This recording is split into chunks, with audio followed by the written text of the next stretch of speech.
Before the video starts, I just wanted to warn you guys that the game has a strong use of swearing.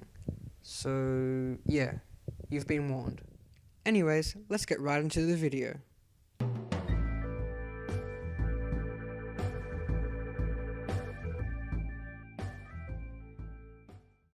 This is Lee Everett, the badass character that you play as.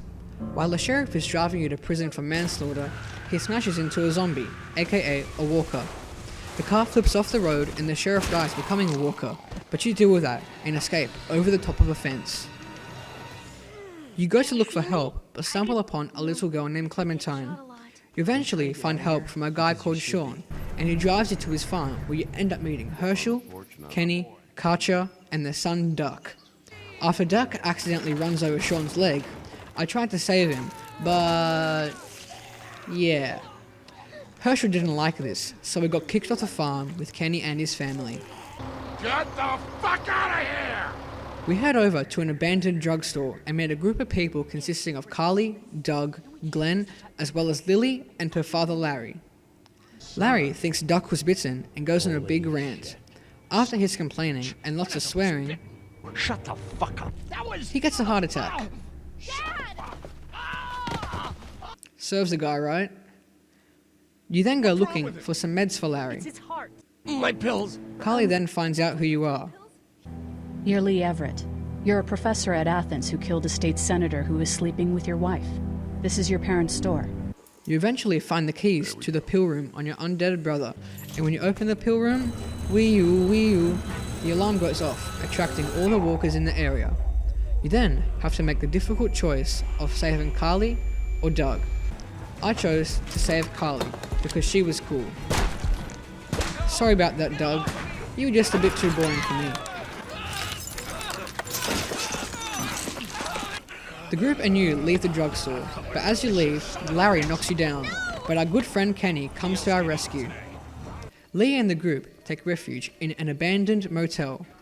Glenn takes off to go look for his friends, and just as things turn around, the motel's electricity suddenly shuts off.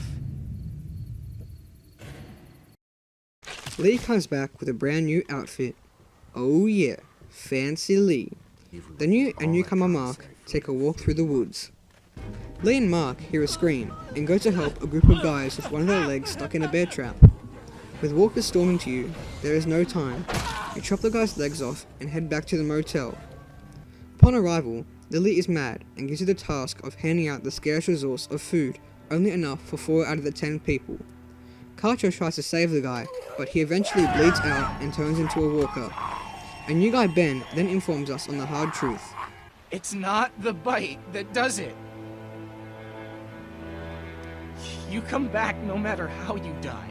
If you don't destroy the brain, that's just what happens. It's gonna happen to all of us. 2 brothers, Andrew and Danny, show up and offer us a deal. Gas for food from their dairy farm. You decide to bring along everyone. The farm seems like a pretty safe place. It's isolated and it's got an electric fence guarding it. Out of nowhere, you get attacked by bandits and Mark gets hit by an arrow, so Brenda, the mother of the brothers, takes him into the house to treat him. You and Danny then go to find the bandit camp. A crazed woman named Jolene shows up, who appears to know something about the farm, but is killed before she reveals it. You get back to the farm, and Lee discovers a butchering room in the back of the barn before they are called for dinner. Lee excuses himself from dinner to look for Mark, and finds him near death with his legs cut off. You rush back down the stairs right before Clementine takes a bite.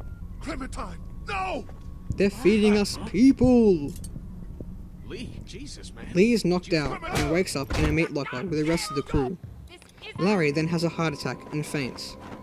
We knew he had a big chance of turning to a walker, so Kenny smashes his head in.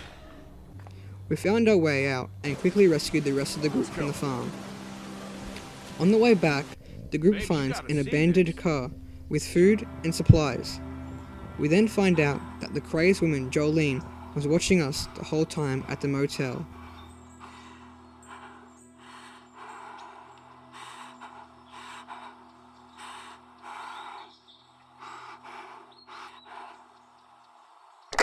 Jake, Bart, Linda, and all y'all fucking sickos from the save lots. They call y'all bandits, but you're fucking raping. Oh, darling baby, look at you. Look at you. Oh, you need a mama, sweetheart. We won't let them bandits get you, will we? No. Okay, Where's she at? I don't know. Can you help me find it? Sure. When did you lose it? I had it a couple days ago. I promise. If I Y'all find thinking it, you're I'll let you safe? know. Sitting there acting like things are the way they used to be. The dead don't kill their own. It's the living you gotta be afraid of. The people I used to call friends. The people who do. Don't worry, little girl. Bandits got their eye on that dairy. As long as they keep getting food from them, you'll be safe. I promise. Back at the motel, Lee discovers someone has been slipping the bandits medical supplies, but before he can determine the culprit, the bandits attack, followed by a herd of walkers. The group flees in the RV, forced to leave most of their supplies behind. Lily then starts accusing Carly and Ben for giving the bandits supplies. In her rage, Lily shoots Carly in the head, so we abandoned her on the side of the road. Bye bye, Lily. We get back in the RV and find out that Duck was bitten. We then find a train, which just so happens to be facing the direction we are headed. We meet the train driver Hobo Chuck and get the train started as we head to the coast of Savannah. Happy days! Just kidding. Duck started to turn, so we stop the train to deal with him. Kasha takes Duck out into the forest to shoot him, but Lee and Kenny realize at the last minute that Kasha had intended to shoot herself. I didn't let Kenny shoot his own son, so I did it for him.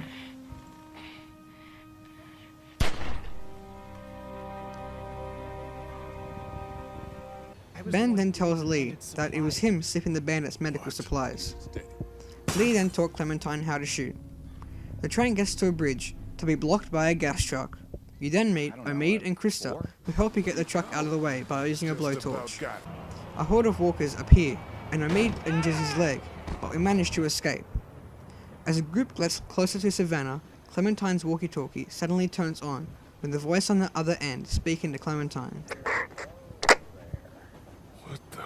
Can't wait for you to get to Savannah, Clementine. I got your parents right here, and you be sure to find me, whether Lee wants you to or not. Now, what I need... Holy shit. I thought that fucking thing was broken. So did I. The group is now in Savannah, and Omid's leg is pretty bad. The voice on the radio speaks to us again. A bunch of walkers surround us, but Chuck fends them off while we escape into a big house. After checking out the place, Kenny finds a young walker that resembles his son Duck. Kenny puts it down to regain his confidence. While Lee buries the body, he notices someone watching him. Kenny and Lee then go down to the waterfront to look for a boat, but they are all gone or broken. Lee spots someone climbing down from a building. They try to sneak up on the stranger, resulting in a struggle between her and Lee, until Clementine appears and stops the fight. No! The stranger tells us her name is Molly, and warns us of Crawford, a community that uses survival of the fittest and doesn't allow the sick, weak, elderly, and children. Soon some walkers appear, and it forces the group to split up. Lee escapes into the sewers alone, and after finding Chuck's remains being eaten by walkers, discovers a hidden community of cancer survivors hiding from Crawford's soldiers. He is greeted by Vernon, a doctor in charge of the group, who at first assumes that Lee is from Crawford. Lee persuades Vernon that he isn't, to show him how to get back to the house and give medical attention to Omid. Back at the house, Lee and Clem discover a boat in the shed, but it is missing a battery and some gas. The group heads to Crawford to steal meds for Omid and supplies for the boat. After realizing that Crawford is overrun by walkers, the group hides in an old school where they find most of the supplies they need. Getting a battery from a neighboring repair garage, Lee returns to the school and blocks off the main doors with a hatchet. Lee then helps Vernon and Krista gain some medical supplies. A bunch of walkers break into the school, and Ben tells Kenny that he was the one making deals with the bandits. The group escapes into the armory and makes it to the roof. Ben ends up in a sticky situation, and you have the option to save him or let him fall to his death. I, of course, chose to save him. We made it back to the house, and Vernon said he wants to take Clem. Oh hell no he ain't! Molly then decides to leave. The next day, we wake up, and Clementine and Vernon are gone. Lee goes outside to look for her, to only find her hat and walkie-talkie. Oh no! Lee got bitten! We did the right thing by showing the group that we were bit. Oh my god. No way. No fucking way.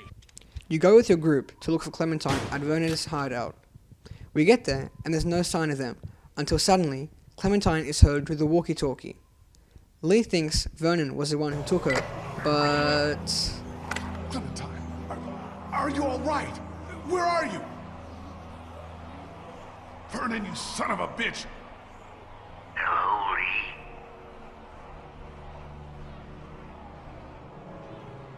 Who is this? It's not Vernon, if that's what you're thinking. And you should really watch your tone. Clementine's fine. But if I were you, I'd choose my next words very carefully.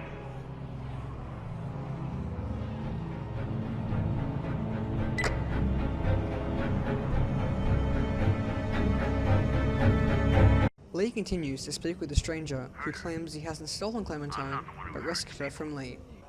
Lee collapses from his bite. Time to make a quick decision. Amputation time!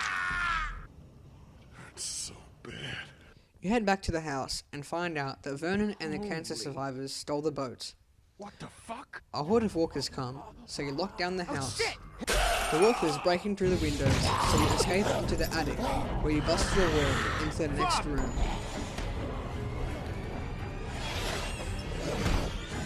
The group jumps from a balcony to a rooftop, but Ben doesn't make it.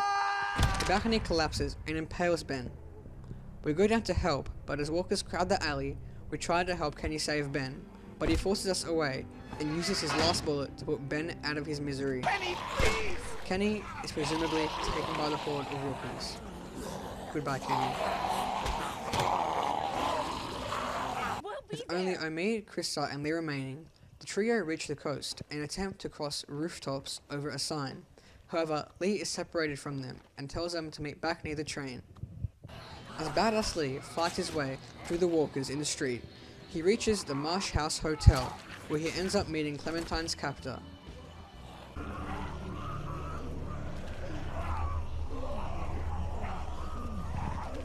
Her captor sits Lee down and reveals to us that he was the owner of the station wagon back in the forest that Kenny took food and medicine from, which we chose not to take part in. It's a shitload of food and supplies back. While he is talking, Clementine sneaks up on him, which causes us to fight and kill him. Lee realizes what must be done to travel through the walker horde without being bitten. He covers Clementine in walker guts and heads outside. To her shock, Clementine sees her parents, but as walkers. Lee faints and wakes up in a locked room. Lee explains to Clementine that he was bitten and he is too fatigued to walk. He instructs her on killing a trapped walker and finding another escape route. Handcuffed to a bar, Lee gives advice to Clementine, and depending on the player's choice, the game ends with a broken-hearted Clementine either shooting Lee or escaping after he turns.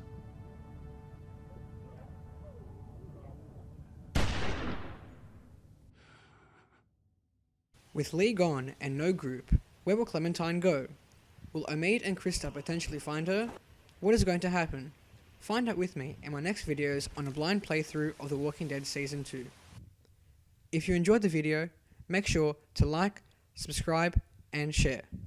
MastaPasta out.